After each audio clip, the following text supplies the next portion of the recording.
Olá, seja bem-vindo ao Universiência, o primeiro programa brasileiro de TV aberta e internet, que é produzido por meio de uma parceria entre TVs e universidades públicas nordestinas. Você sabia que em todo o Nordeste brasileiro existem mais de 30 universidades públicas produzindo ciência? Vem com a gente acompanhar o que está sendo feito. Na luta contra o coronavírus, você vai saber como e por que pesquisadores da Universidade Federal da Paraíba trabalham no sequenciamento do genoma da Covid-19. Estudiosos da Universidade Estadual de Feira de Santana, na Bahia, criam um portal com informações sobre a pandemia. E no sul baiano, pesquisadores descobrem que o cacau, muito além do chocolate, pode ajudar no combate à Covid-19.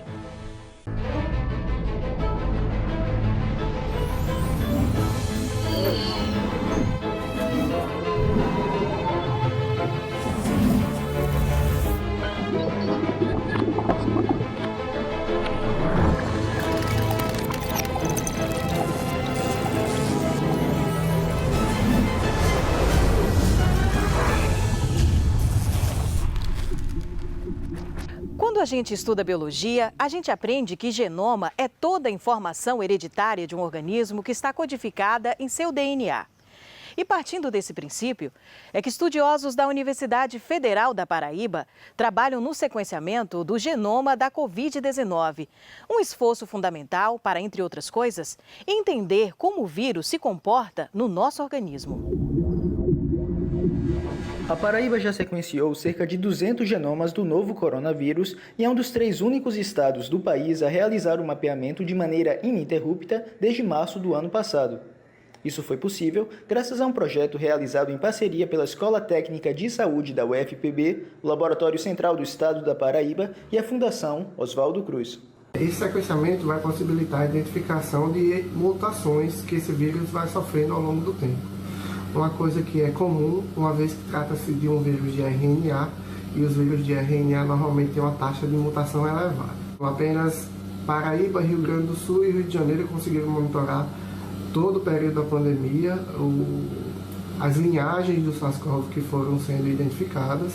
A análise é feita a partir de material obtido nos cotonetes utilizados nos testes SWAB, em pessoas com suspeita de contaminação pelo novo coronavírus.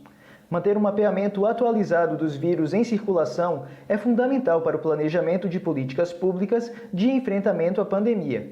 A identificação dessas mutações é extremamente importante, porque dependendo de onde elas acontecem e com que frequência elas acontecem, isso pode fazer com que o vírus torne-se mais letal, mais contagioso, que o vírus passe a não ser mais detectado pelos testes diagnósticos. E isso é extremamente importante porque a gente consegue acompanhar as modificações que o vírus vai sofrendo ao longo do tempo e também consegue identificar linhagens externas ao país que podem estar chegando à Paraíba.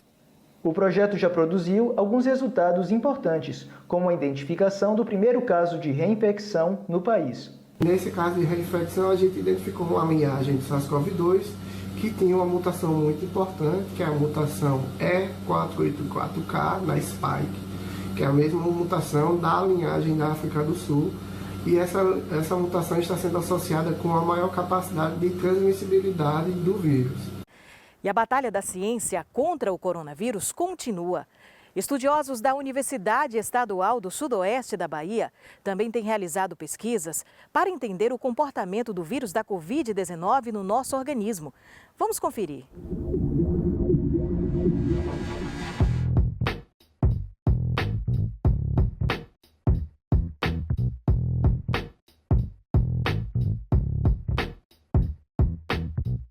Toda vez que nós temos contato com esses micro-organismos, o nosso corpo tenta nos defender, né? Então, ele tem mecanismos de defesa para nos proteger, né? Em alguns casos, esses mecanismos são muito bem sucedidos, né? Entretanto, em outros casos, esses mesmos mecanismos que nos defendem podem nos levar à doença. Ou seja, eu posso tentar proteger a pessoa de uma forma tão forte, mas tão forte, que ao invés de protegê-la, eu acabo causando a doença. Então, aparentemente, no coronavírus, essa resposta muito forte vem sido observada nos casos mais graves. Então, provavelmente, as pessoas que têm casos mais graves relacionados ao coronavírus é porque eles têm uma resposta muito forte perante a presença do vírus. Entidades biológicas, digamos assim, não são organismos propriamente ditos, mas são entidades biológicas que eles têm eles sofrem a influência do ambiente, então eles sofrem mutações. Todos os vírus vão ter mutações dentro do seu ciclo, né? Eles vão realizar essas mutações exatamente para que eles continuem infectando as pessoas, né? Os seus hospedeiros, no caso, que somos nós. Então, consequentemente, né, nessas mutações, você pode encontrar, então, algumas cepas virais, né, que elas podem se tornar, então, mais infecciosas, né? Então elas podem ter a capacidade de se dispersar mais na população. Isso é uma das consequências que a gente pode encontrar, não só com o coronavírus, mas com qualquer tipo de vírus. Assim como também essas cepas podem tornar mais agressivas, né? Então, a depender do tipo de proteína que receba essa mutação, né, onde ocorra essa mutação, pode ocasionar um vírus com uma gravidade maior.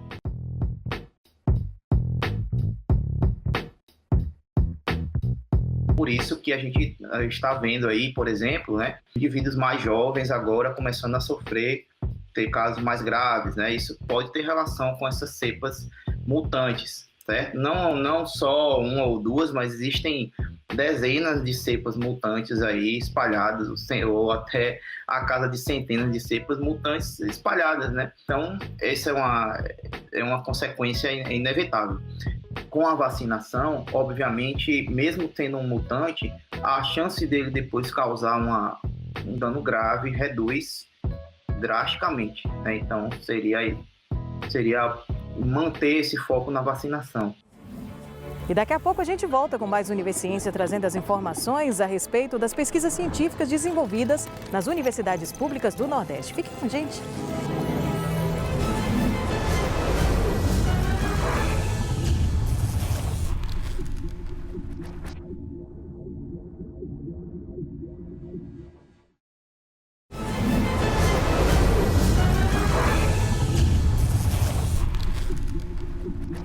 Quando a gente pensa em cacau, é praticamente automático, a gente logo associa ao chocolate. Mas pesquisadores da Universidade Estadual de Santa Cruz, no sul da Bahia, descobriram que o fruto também pode ser útil no combate à Covid-19. Vamos acompanhar?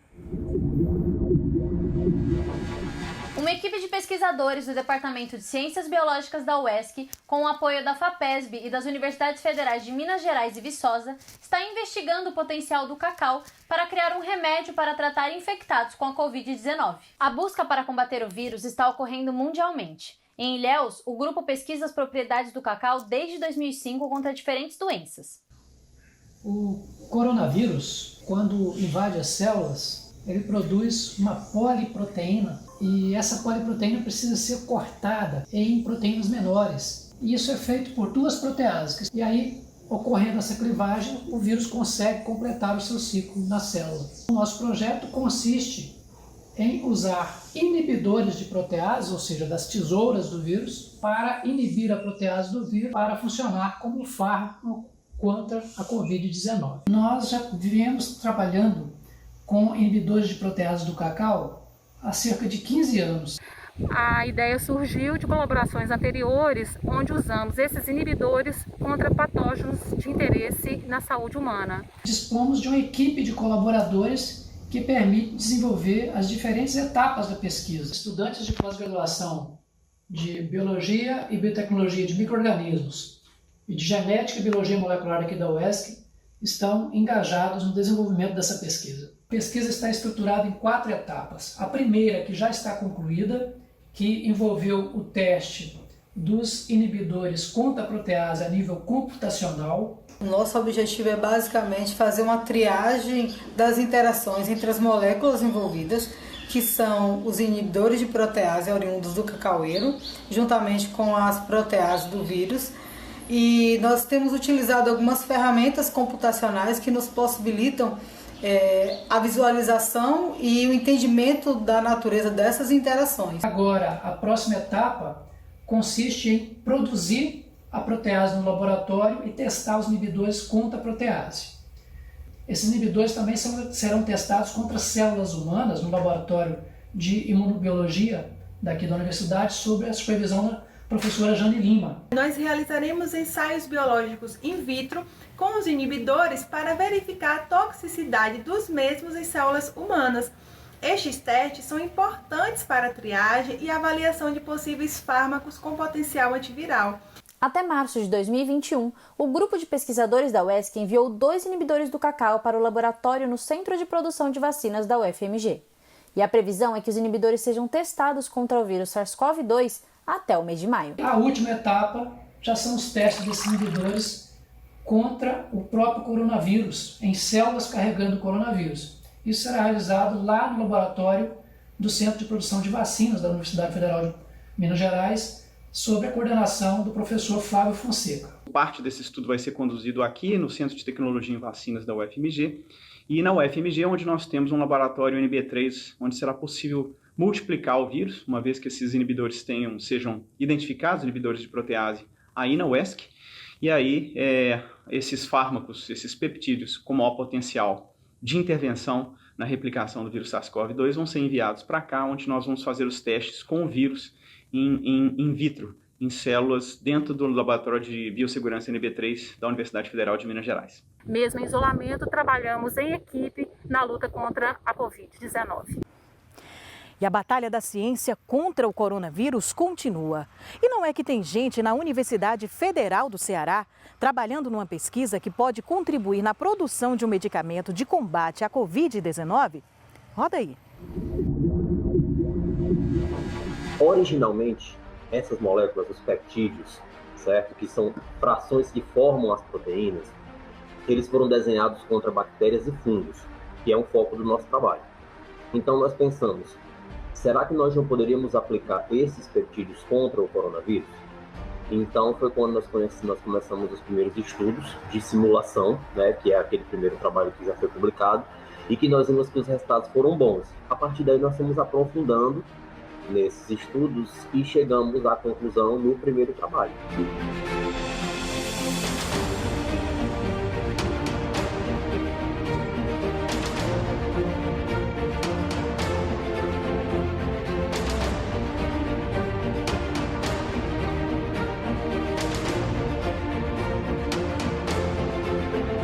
O que foi que nós fizemos?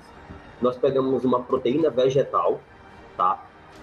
Por exemplo, da mamoneira e da acácia branca, e utilizamos essa proteína como um molde, como se ela fosse uma forma, tá?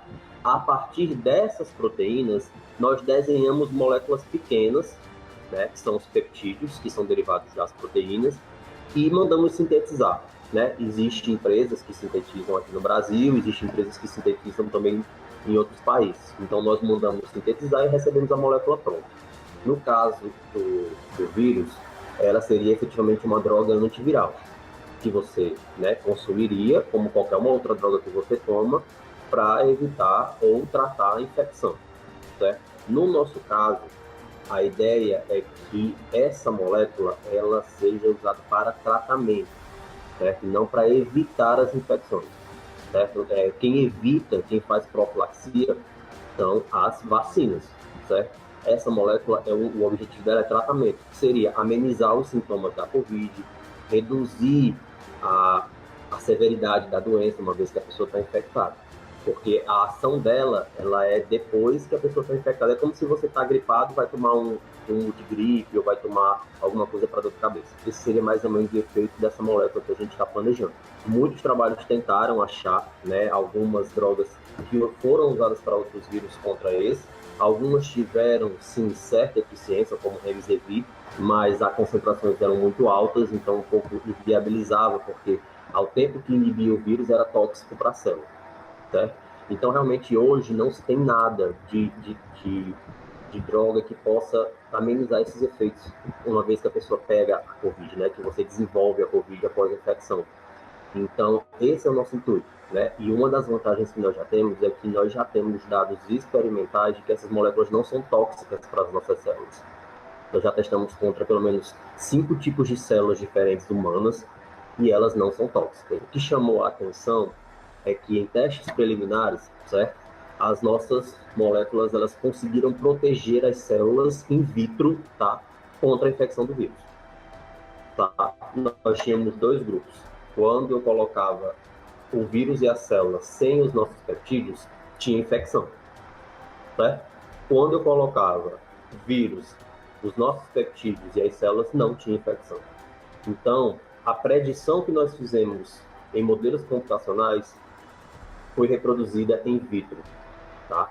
E a ação dessas moléculas contra o vírus foi numa mesma concentração que ela não apresentou toxicidade. Então, ela mostrou eficiência e segurança. Eu acredito que nós temos realmente uma molécula que é bastante promissora, né? Pelo menos nas etapas iniciais. Nessas etapas in vitro, ela se mostrou realmente eficiente e segura, né? Então, a minha confiança é que a gente pode realmente esperar algo muito interessante que possa ser utilizado. E daqui a pouco a gente volta com mais Universiência. Até já!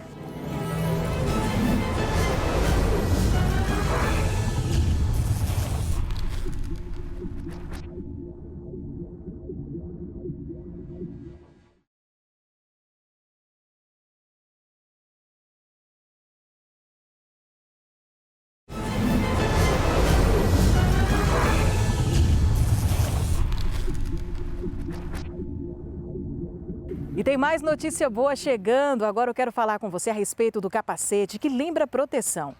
Mais um projeto desenvolvido por pesquisadores da Universidade Federal do Ceará nos mostra que o equipamento pode rimar com oxigenação, ou seja, auxiliar no tratamento de pacientes da Covid-19. Vamos conferir?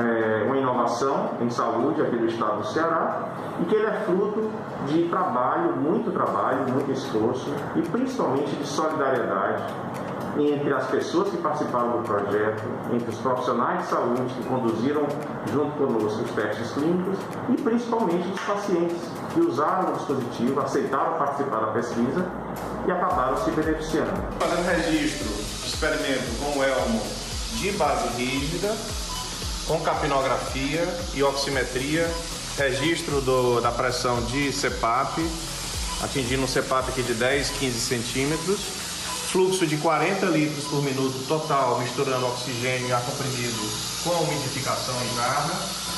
E, importante, a capnografia, mostrando que não está havendo reinalação de gás carbônico. Eu acho que o ponto bonito de todo esse processo é que esse pensamento em grupo, um grupo qualificado, né, tecnicamente, institucionalmente, do ponto de vista até mesmo político e social, da visão, né, do sistema de saúde, das necessidades do Estado, esse grupo pensando junto, eu acho que acelerou muito o processo e evitou que nós errássemos, porque não havia margem de erro.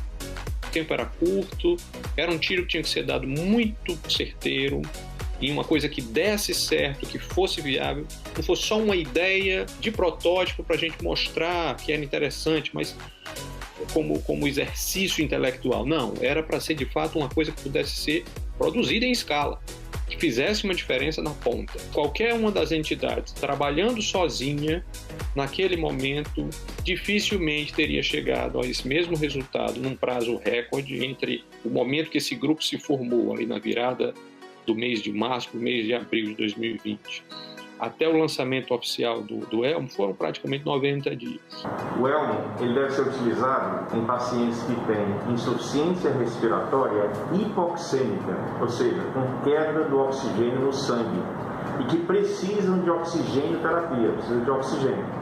Então, nesses casos, o paciente é candidato a se beneficiar do elmo e, por exemplo, uma pneumonia por Covid-19 é uma dessas situações.